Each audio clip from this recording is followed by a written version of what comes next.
Murakoze cyane. Nitwa Bishop Mutabaruka Aphrodis, nkaba ndi hano ku biro bya radio Inkoramutima y'aba Protestant mu Rwanda. Nkaba naje rero kugira ngo tuganire ku ijambo none rya Noheli, aho turimo twibuka kuvuka k'umwami wacu Yesu Kristo. Turashimira mbere ya byose Imana yashoboje CPR n'ama Protestant mu Rwanda kugira ngo ishobore kugira ubu buryo bwo kugira ngo bageze ubutumwa ku banyarwanda ndetse no ku matorero yacu. Mbere y'uko rero dutangira, nagira ngo tubanze twiragize Imana. Mana Data ushobora byose, Mana yaremye ijuru n'isi, turagushimira ubuntu bwawe, turagushimira ineza yawe n'urukundo rwawe, turagushimira ko turimo twitegura kuvuka kwawe, aho tubyibuka tukabizirikana, bikongera kuduha amahoro, bikongera kuduha icyizere, bikongera kutugarura mu mucyo aho twari turi mu mwijima, kugira ngo tuzirikane urukundo wadukunze. Uyu mwanya rero mu gihe tugiye kuganira n'ubwoko bwawe, ijambo ryawe reka Mana uzubane natwe, kandi imitima ya benshi igubwe neza, kandi uduhe gutekereza no kuzirikana muri iki gihe cyo kuzirikana no kwibuka ivuka ry'umwami wacu Yesu Kristo. Twibuke urukundo dukunda, twibuke amahoro waduhaye, twibuke imigisha uduha igitondo n'ikigoroba, kugira ngo turusheho komeza gukwirakwiza ubutumwa bwiza, ndetse no kwibuka abababaye, bafite ibibazo, bafite ubukene, kugira ngo ineza yawe, urukundo rwawe rugere kuri bose. Bisabye nizeye mu izina ryawe Yesu Kristo, amen. Imana ishimwe cyane. Uyu munsi cyangwa se uyu mwanya dufite, tugiye kuganira ku ijambo riri muri Yesaya mu gice cyaho ni icya 9. Umuhanuzi Yesaya, igitabo Yesaya igice cya 9 murongo wa mbere kugera ku murongo wa 4. Reka tubanze dusome Yesaya igice cya 9 murongo wa mbere kugera ku murongo wa 4. Ibihanura umwami uzavuka ari umukiza n'umwami.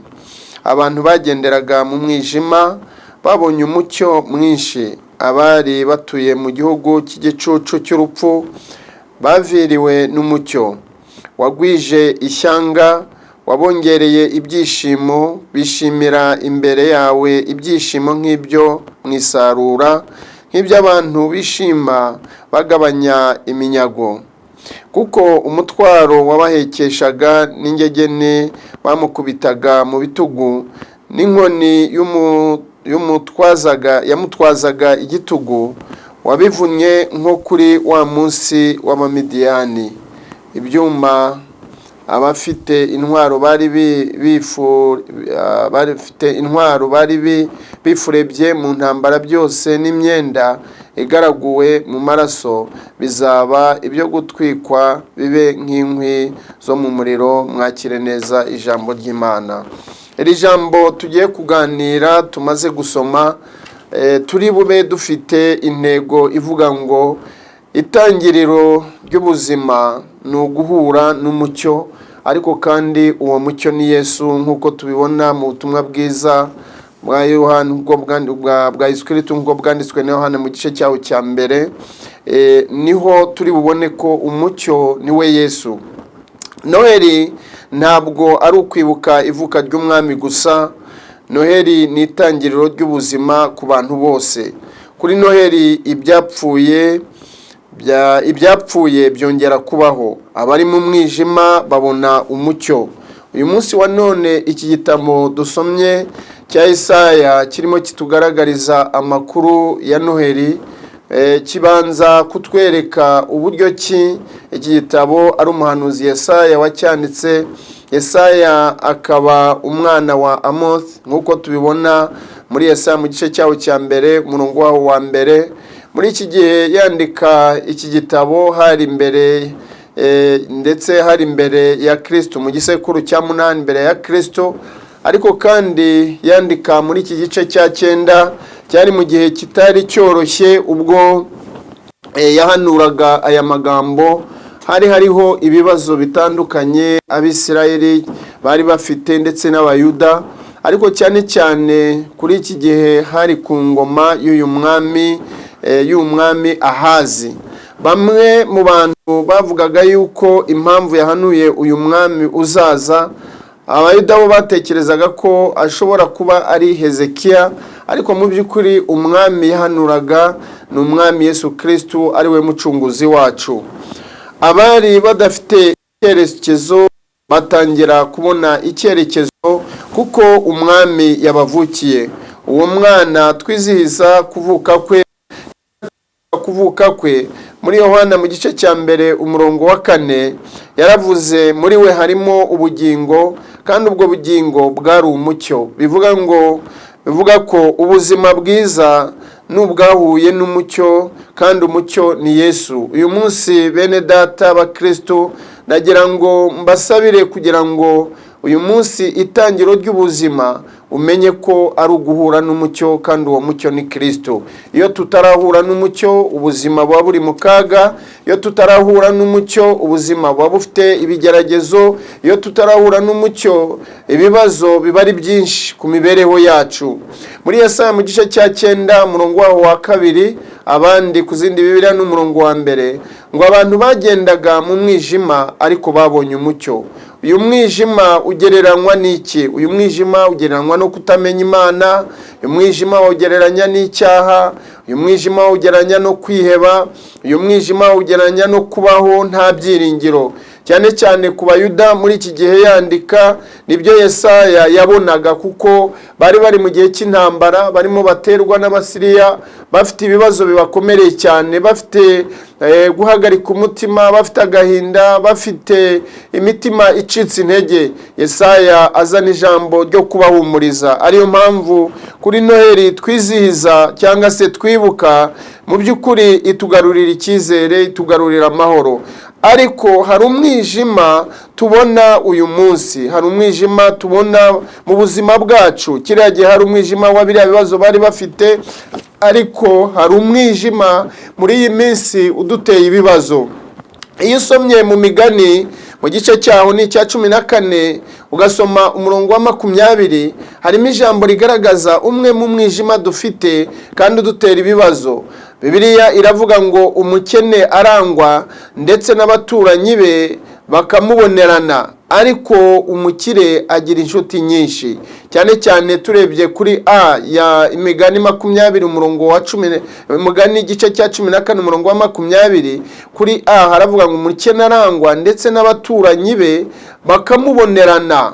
Nagira ngo nkwibutse ko imwe mu kintu gishobora kuzana umwijima mu buzima bwacu kikirukana umucyo muri twebwe ni ubukene. Hano uwanditse igitabo cy'Imigani yaravuze ngo umukene arangwa ndetse n'abaturanyi be bakamubonerana.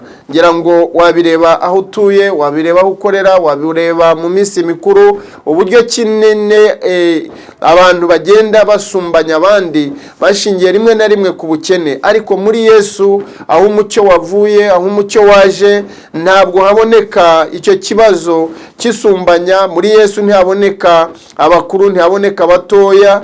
Muri Yesu ntabwo habonetse uyu mucyo. Iyo wabonetse ntabwo haboneka ibyo gusumbanya abantu. Dufite umwijima ushushanya umukene cyangwa se ubukene. Salomo yandika yaravuze ati umukene arangwa, abaturanyi baramubonerana. Ageze kuri B, ariko umukire agira inshuti nyinshi. Ibyo ni ubuzima bwacu bw'uyu munsi dutuyemo. Iyo umuntu ari umukire buri wese aramureba. Ariko ijambo nashaka kukubwira kuri uyu munsi, reka itangiro ry'ubuzima ni uguhura n'umucyo. Iyo wahuye n'umucyo ntawe ukubonamo ubukene. Iyo wahuye n'umucyo ntawe ukubonamo ibibazo. Iyo wahuye n'umucyo ntawe ukubonamo intambara. Uyu mucyo ni wo guhindura umukire mu buryo bw'umwuka. Uyu mucyo ni wo guhindura uriho mu buryo bw'umwuka. Imwe mu mpamvu ituma kugira ubuzima ari uguhura na Yesu. Abahuye na Yesu nta mwijima birahinduka.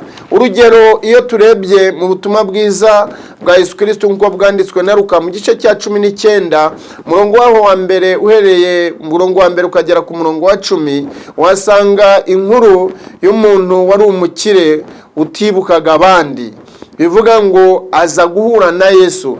nubwo yari afite ubukire mu buryo busanzwe, ariko mu by'ukuri nta mahoro yari afite, yari umukene mu buryo busanzwe. Ariko uyu nguyu yari afite ibibazo bitandukanye. Zakayo ngo umunyabyaha wari uzwi, icya kabiri wangwaga n'abantu, kandi iki gihe Zakayo yari umukoresha w'ikoro. Ibi rero byatumaga ari umukire mu by'isi, ariko kuko atari umukire mu by'umwuka, nagira ngo mbereke ko yari afite ubukene.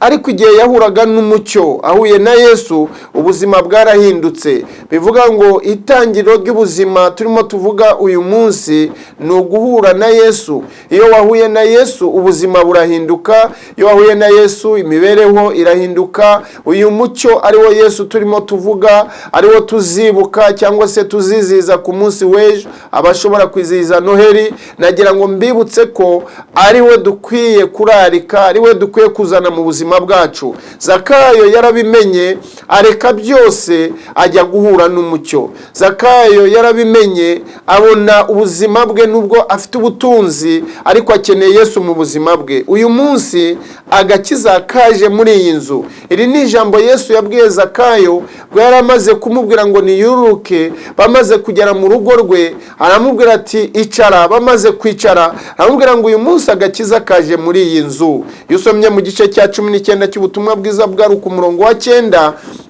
Zakayo umutima we waguwe neza. Hari ikibigaragaza iyo umuntu yahuye na Yesu, hari ikigaragaza yuko ubukene bwagiye. Iyo umuntu yahuye na Yesu, hari ikigaragaza ko umucyo winjiye mu rugo rwe. Bibiliya iratubwira ngo Zakayo aravugishwa ati Yesu ageze iwanjye. Ijambo rimwe gusa rya Yesu ribohora umutima. Mwene data, nshuti y'umusaraba, bakristo turi kumwe kuri uno munsi twitegura kuvuka ku mwami wacu Yesu Kristo, nagira ngo mbasabe twimike kandi twinjize, tumuhe karibu mu buzima bwacu. Reka tumuhe karibu kugira ngo ubukene buhunge, ubu bukene bwo kutamenya, ubu bukene bwo kutamenya umucyo ko waje, ubu bukene bwo kutamenya ko ijambo ry'Imana riduhindura, ubukene bwo kutamenya ko imibereho yacu iri muri Yesu Kristo. Reka uyu munsi wa none bihinduke. Amaze guhura na Yesu, ngo ndavuga Zakayo atangira guhinduka. Iyo Yesu yinjiye mu buzima bwawe,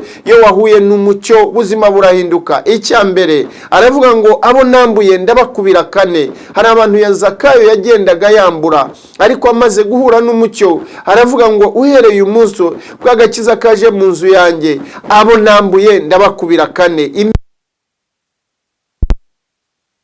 Kuko yahuye n'ubuzima. Icya kabiri avuga ngo ibyo ntunze kimwe cya kabiri cyabyo ndagiha abakene. Aho ngaho iyo usomye mu butumwa bwiza bwa Yesu Kristo nk'uko bwanditswe na Luka mu gice cya 19 umurongo w'8, ahangaha Zakayo azirikana abakene. Muri iki gihe turimo tuzirikana kuvuka ku mwami wacu Yesu Kristo, mwene data, nshuti y'umusaraba, munyarwanda uri kumvira ijambo, ndagira ngo ngukangurire kugira umukene wagirira neza. Nagira ngo ngukangurire kugira uwo wakwibuka muri ibi bihe urimo wibuka ko kuvuka ku mwami wacu Yesu Kristo.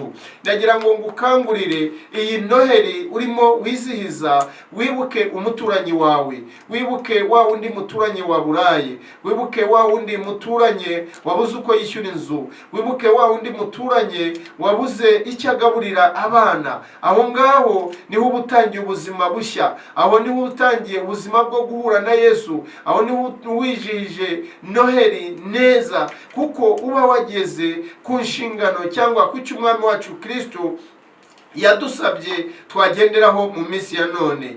Ngiyo Noheli yabahuye na Yesu bavuye mu mwijima. Zakayo aravuga ati abo nambuye ndabakubira kane. Noheli ikwiye kuduha guhura n'umucyo. Noheli ikwiye kuduha kuzirikana cyangwa kwibuka uburyo dukwiye guhura n'umwami wacu Yesu Kristo.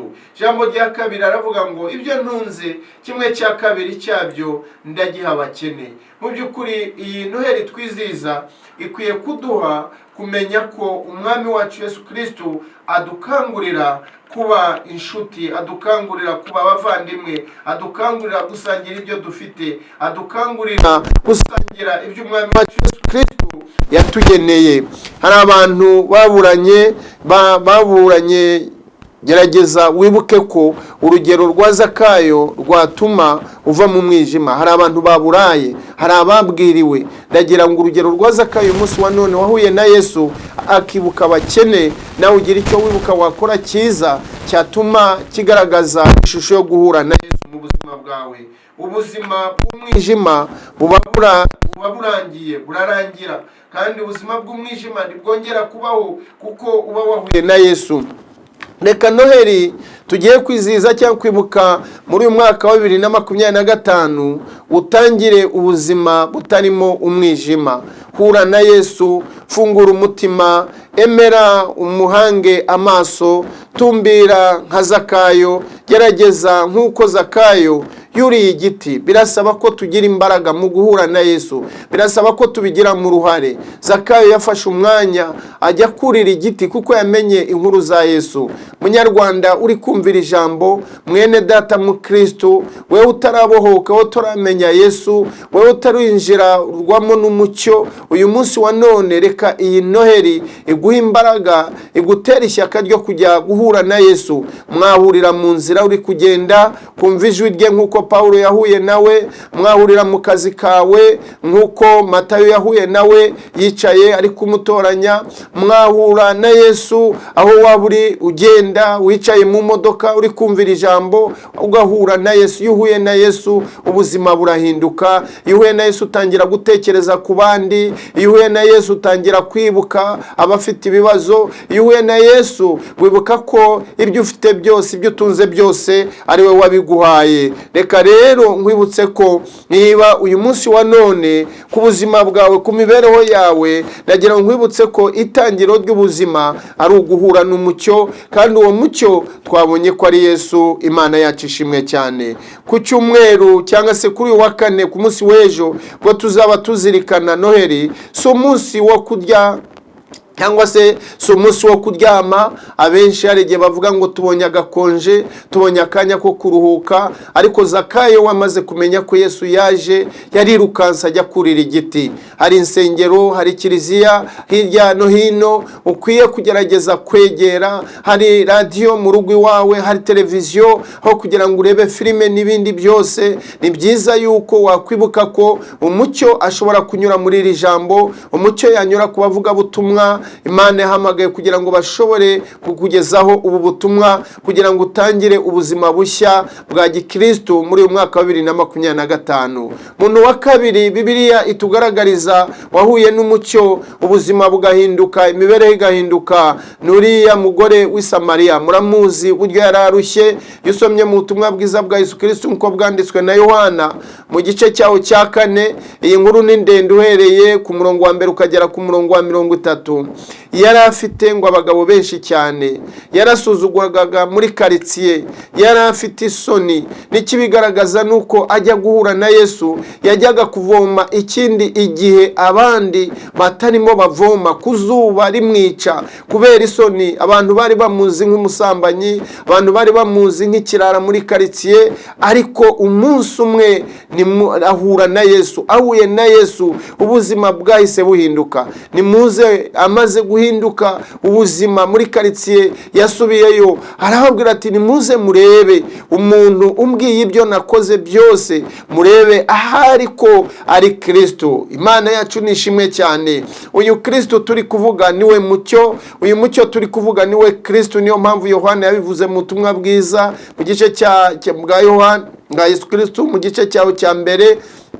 Niwe turimo tuvuga, uyu mucyo niwe Kristo, niwe bugingo, niwe buzima, niwe mibereho. Uyu Kristo turimo tuvuga niwe uhindura, uyu Kristo turimo tuvuga niwe uduha agaciro. Haleluya. Uyu mudamu yari afite ikibazo kimukomereye cyane. Uyu mudamu yajyaga kuvoma, abandi bose ngo nta numwe, mu by'ukuri yagendaga nta numwe bashobora guhurira aho barimo bavoma, ariko we impamvu yabimuteraga ryari ipfunwe, bwari ubwoba, kari agahinda. Yari afite ikibazo cyihariye cy'ubusambanyi, akajya kuvoma mu gihe abandi bigaragara yuko mu by'ukuri bamaze kuvayo kugira ngo badahura nawe bakamubaza iby'ubuzima bwe, ariko umunsi umwe ahura na Yesu. Haleluya. Umunsi umwe ahura na Yesu, baravugana. Umunsi umwe ahura na Yesu. Yesu nawe ngo yari yabimenye, abo bagendanaga bigishwa be abohereza kujya guhaha, kuko gahunda yari umugore w'umusamariya. Mwene data, nshuti y'umusaraba, munyarwanda uri kumvira ijambo, reka uhure na Yesu, reka uhure n'umucyo, ubuzima bwawe buhinduke. Uyu mugore ngo amaze guhura nawe wasubira muri karitsiye. Iyo wahuye na Yesu ubuzima burahinduka, ukajya kumuhamya. Mpamvu muri iyi minsi tutari guhamya Yesu, mpamvu tutari kumuvuga aho tugenda, aho twirirwa muri karitsiye, n'ubwoba bw'ibyo dukora, n'ubuhamya bwacu. Ni abavuga ngo barahindutse batarahindutse, ariko uyu kuko n'ubundi yarazwi ko ari umunyabyaha, amaze guhura n'umucyo, umucyo ari wo Kristo, asubira muri karitsiye kujya guhamya. Reka mbabwire ngo uyu munsi wa none ubuzima bwawe, ubuzima bwanjye, ubuzima bwa mwene data, ubuzima bw'umuturanyi wawe, reka buhure na Yesu kugira ngo buhinduke. Uyu mugore arabwira ati nimuze murebe uwo nahuye nawe, birashoboka ko ari we Kristo. Imana yacu ishimwe cyane. Uyarazwi yageze mu buzima bwacu, uyarazwi yagezwe mu mibereho yacu, uyarazwi yageze muri business abantu bakora, ahita bihindura bishya.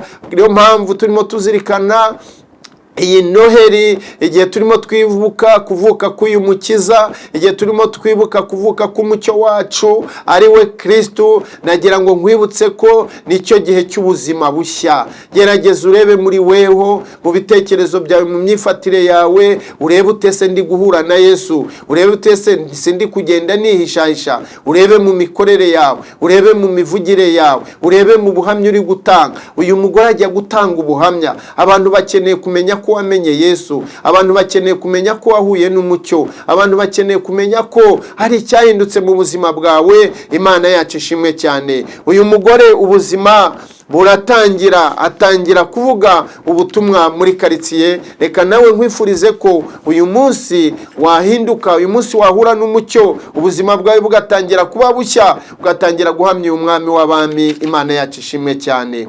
Uhuye na Yesu indwara zirakira. Haleluya. Uhuye na Yesu indwara zirakira. Urebye mu butumwa bwiza bwa Yesu Kristo uko bwanditswe na Mariko mu gice cyawo cya 10 uhereye ku murongo wa 46, Barutimayo yicaraga ku muhanda, bene data, asabiriza atega ukuboko. Yari afite ubumuga bwo kutabona.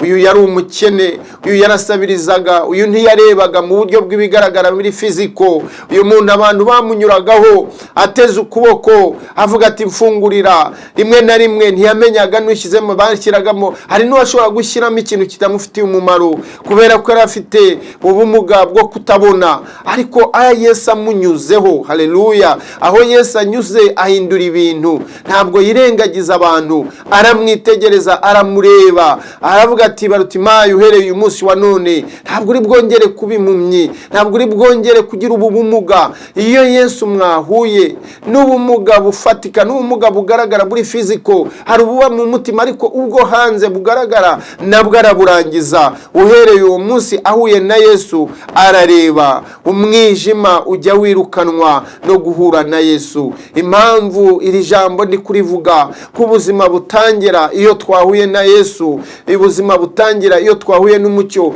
nuko twabonye ko umwijima mu by'ukuri wari ikibazo gikomeye cyane. Niyo mpamvu Yesaya ajya guhanura, ajya kuvuga iri jambo. Uriya murongo wa 3 yavuze ngo iki? Yaravuze ngo kuko umutwaro bamuhekeshaga n'ingegene bamukubitaga mu bitugu, n'inkoni yamutwazaga igitugu, wabivunye nko kuri wa munsi w'Abamidiyani. Imana ishimwe cyane. Kuri uyu munsi turimo tuvuga ko umucyo ari Kristo, kandi kuhuye na Kristo ubuzima buhinduka. Ibyagutwazaga igitugu, ibyaguhigaga, ibyakujyanaga mu mwijima, hari imbaraga z'igitinyiro, hari imbaraga zigukura muri uwo mwijima, hari imbaraga ziguhindurira ubuzima, hari imbaraga ziguhindurira imibereho. Izo mbaraga nta handi ziri muri Kristo. Turimo twizihiza, turimo tuzirikana ivuka rye. Izo mbaraga ni byiza ngo uhure nazo, ni byiza ngo umwakire Kristo,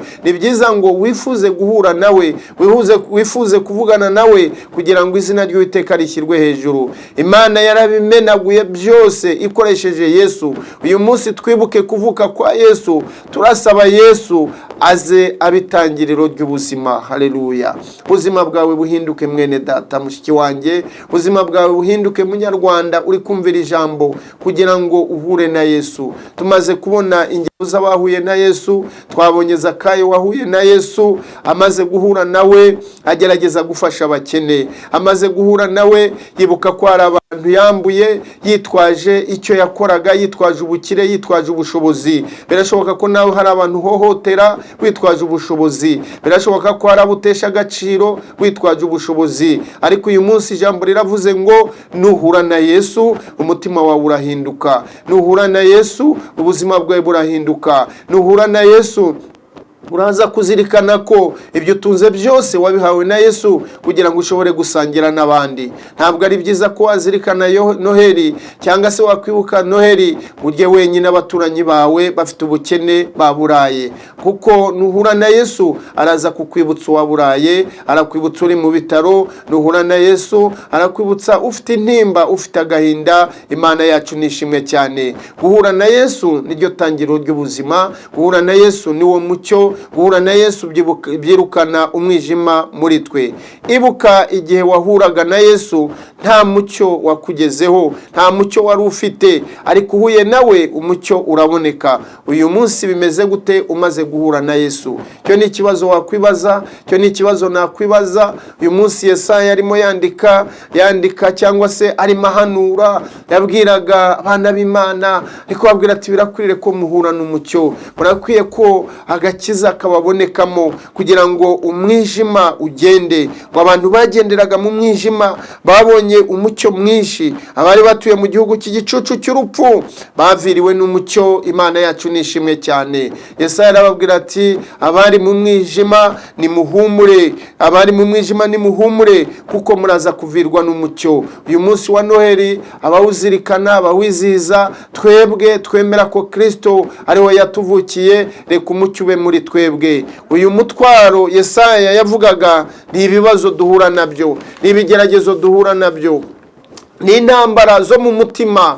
Imana yacu ishimwe cyane. Aravuga ngo iyi ngegene ni ukubaho utagera mu buzima bwawe, ni ubuzima bwawe kubera ibibazo, kubaho wumva uhagaritse umutima, kubaho wumva ufite agahinda, kubaho wumva nta cyizere. Urebye iri jambo Yesaya yagereranije n'Abamidiyani. Yusomye mu gice cya 6 cy'Abacamanza ndetse n'igice cyawo cya 7, bamburaga umusaruro abisirayeli. Abamidiyani babujije umutekano abisirayeli, babujije amahoro, babujije ibyiringiro. Ngo barahingaga bakaza bagasarura, barahingaga bakaza ibyo bahinze byose bakorezamo amatungo akaza akabivurunga. Ariko noneho babonye umucyo, Kristo abarasiye, Imana ikora ibitangaza. Ndagira ngo mbibutse ko muri kiriya gihe Abisirayeli bari bafite ibibazo bibakomereye. Imana yakoresheje abantu bake cyane. Ingabo zari kumwe na Gideyoni bazigera kuri 300 ziratsinda. Uyu munsi ntitugikeneye izindi ngabo, turafite umwami wacu Yesu Kristo. Icyo usabwa gusa ni uguhura nawe, akakurwanirira, akakurengera, akagutabara. Imana yacu ishimwe cyane. Reka mbabwire ngo muririmbyi uwo mu gitabo cy'indirimbo zo gushimisha yaravuze ngo urwane intambara nziza, Kristo ni imbaraga zawe, fata ubugingo aguhaye. Imana ishimwe cyane. Iyo urwananye na Kristo uratsinda, iyo urwananye na Kristo uranesha. Iyo wahuye na Kristo nta ntambara igutsinda. Iyo wahuye na Kristo abuhora umutima. Iyo wahuye na Kristo akumara agahinda. Iyo wahuye na Kristo akubakira urugo. Iyo wahuye na Kristo abana bagubwa neza. Iyo wahuye na Kristo business yawe igubwa neza. Iyo wahuye na Kristo ibyo utunze ubitunga ufite umutekano, ufite amahoro. Iyo wahuye na Kristo wumva ufite umunezero muri weho. Reka dusabe guhura n'umucyo ari wo twabonye. Imana yacu ishimwe cyane. Yesaya yavuze ngo abagenderaga mu mwijima babonye umucyo. Reka tubone twahura na Yesu avukire muri twe. Reka tumushake, reka tugaragaze ubushake, reka twemere umwijima tugenderamo kugira ngo umucyo ushobore kuza. Rimwe na rimwe ntabwo twemera ko turi abanyantege nkeya, ariko uyu munsi wa none niwemera ko hari intege nke mu buzima bwawe, hari intege nke mu bibereho yawe, uyu munsi Yesu Kristo araza guhura nawe, araza kwirukana uwo mwijima. Ntabwo ari umwijima gusa, twabonye ko hari umwijima w'ubukene, hari umwijima utandukanye twagenda tuvuga, hari uw'ubukene, hari undukira ava muri ibyo byose. Nabibonye uburyo ki Yesu yo wahuye nawe n'ibibazo biri fiziko bigaragara. Uyu Barutimayo wari ufite ikibazo cyo kubana n'ubu burwayi n'ubu bumuga bwo kutabona, ahuye na Yesu yavuye mu gusabiriza atangira kuba umuntu muzima, atangira gukora. Imana yacu ishimwe cyane. Reka uyu munsi tuzane ubukene bwacu n'ubwo n'uwo mwijima dufite tubizane kuri Yesu, kugira ngo Noheli yacu tuze guhura na Yesu wacu. Imana yacu nishime cyane. Reka uyu munsi wa none mu gusoza jambo Imana yashyize ku mutima, mwibutse ko Yesaya arimo avuga aya magambo yashakaga cyangwa yibutsaga abantu ko abagenderaga mu mwijima babonye umucyo mwinshi, abari batuye mu gihugu cy'igicucu cy'urupfu baviriwe n'umucyo. Imana yacu ishimwe cyane. Guhura na Yesu rero harimo umucyo, guhura na Yesu harimo amahoro, guhura na Yesu harimo guhinduka ku buzima, guhura na Yesu harimo ibyiringiro. Uyu Yesu niwe nababwiye mu butumwa bwiza bwa Yesu Kristo nk'uko bwanditswe na Yohana mu gice cyaho cya mbere, aho twasomye uriya murongo wa 4. Nababwiye mu butumwa bwiza bwa Yohana gice cyaho cya mbere umurongo wa 4, mwibutse yuko Yesu cyangwa se Yohana yavuze uyu mugabo, avuga ibyiza bye, aravuga ngo kuri uwo murongo wa 4 ngo muri we harimo ubugingo, kandi ubwo bugingo bwari umucyo w'abantu. Imana yacu ishimwe cyane. Muri Yesu harimo ubugingo, muri Yesu harimo amahoro, muri Yesu harimo kugubwa neza, muri Yesu harimo ubugingo ari wo mucyo nk'uko Yohana yabivuze. Nkavuga ngo uyu munsi rero turimo tuzirikana iyi Noheli, reka iribe itangiriro ry'ubuzima muri uyu mwaka wa 2025 turimo dusoza mu mwaka wa Gikristo. Wandi tuzawutangira ku itariki ya mbere, ariko umwaka wa Gikristo ejo turaba turimo tuwusoza dutangira undi. Reka uze gusaba Imana kugira ngo uhure n'ubuzima bwiza, uhure na Yesu, kandi numara guhura na Yesu buri kimwe cyose kirahinduka. Mbibutsa ingero twabonye ko Zakayo yahuye na Yesu, ubuzima burahinduka. Mbibutsa ko twabonye ko uyu mwijima nta kindi kiwirukana uretse guhura na Yesu, aho twabonye ko uriya mudamu Samariya kazi yarafite ikibazo cyo busambanye, ariko ahuye na Yesu ibintu byose byahise bihinduka. Mbibutse kandi ko mu buryo busanzwe uburwayi, bibazo, bigeragezo, intambara mu bigaragarira amaso y'abantu, iyo wahuye na Yesu, nagira ngo nkwibutse yuko Bibiliya yatubwiye ko kwa Barutimayo byashobotse, aho yagaragaraga yicaye ku muhanda asabiriza, ariko ahuye n'umucyo ari we Kristo, ubuzima bwahise buhinduka. Guhura na Yesu ni ubuzima, guhura na Yesu ni ubutunzi, guhura na Yesu ni amahoro, guhura na Yesu bizana ibyiringiro. Mwene data, mushiki wanjye, wewe witeguye kuvuka k'umwami wacu Yesu Kristo, ubwo tuzaba turi kubyizihiza umunsi w'ejo kuri Noheli cyo kuwa 4, reka uzabuzirikanira ijambo kandi utangire urizirikane mu mutima wawe, utangire wifuze guhura na Yesu. Abari barahuye nawe mwongere mwigarukemo, murebe niba koko umucyo akiri muri mwebwe, niba atari muri mwebwe musabe kugira ngo umucyo yongere abe muri mwe. Abatarahura nawe reka ugire umuhate n'ishyaka nkuko Zakayo yuriye igiti, weho ntiwurire igiti, ahubwo urebe uwo wahura nawe, we wakwegera kugira ngo agusangize ijambo cyangwa se agufashe cyangwa mufatanye gusenga no guhamagara Imana kugira ngo ihindure ubuzima bwawe. Wewe urwaye nkuko Barutimayo yahuye na Yesu ubuzima bugahinduka, reka Imana ihure nawe, igufashe, gutabare, igukize. Uburwayi buratandukanye kandi nabwo butujyana mu mwijima. Hari abarwaye kanseri, hari abarwaye imitima, hari abarwaye malaria, hari abarwaye amaso, hari abarwaye imitwe. Uyu mwanya iri jambo reka rize rihure nawe ufite icyo kibazo cy'uburwayi nk'uko Kristo yahuye na Barutimayo, reka iri jambo rigere muri weho rihite riguhindura muzima. Imana yacu ishimwe cyane. Imana ibaha umugisha kandi ibagire neza, ibafashe, kandi mbifurije Noheli nziza n'umwaka mushya muhire, kandi nanone mbifuriza kugira ngo mutangire ubuzima bw'umucyo, kandi intangiriro y'ubuzima nk'uko twabibanye ko ari uguhura na Yesu, muhure na Yesu ari wo mucyo uzatubeshaho, uzirukana buri kimwe cyose kikurwanya mu mibereho yawe, mu iterambere ryawe. Imana ibaha umugisha. Reka dusenge. Mana Data ushobora byose, turagushimye kubwira iri jambo watanze ku Banyarwanda, ijambo watanze ku Bakristo, iri jambo watanze kubizera, kugira ngo basobanukirwe neza n'ijambo ry'umucyo, basobanukirwe uyu Kristo. Ariyo mpamvu Yesaya arimo ahanura, yavuze ngo umucyo umaze kuza umwijima warahunze. Abari mu mwijima babonye umucyo, ubuzima bwarahindutse. Reka uhindure ubuzima bw'abana bawe, hindura ubuzima bw'imibereho y'abana bawe. Abafite ubutunzi batarahura n'umucyo, uhure nabo nyakubahwa, kugira ngo Kristo nibahura nawe bibuka abakene, kandi abo bagiye bambura basubize ibyabo.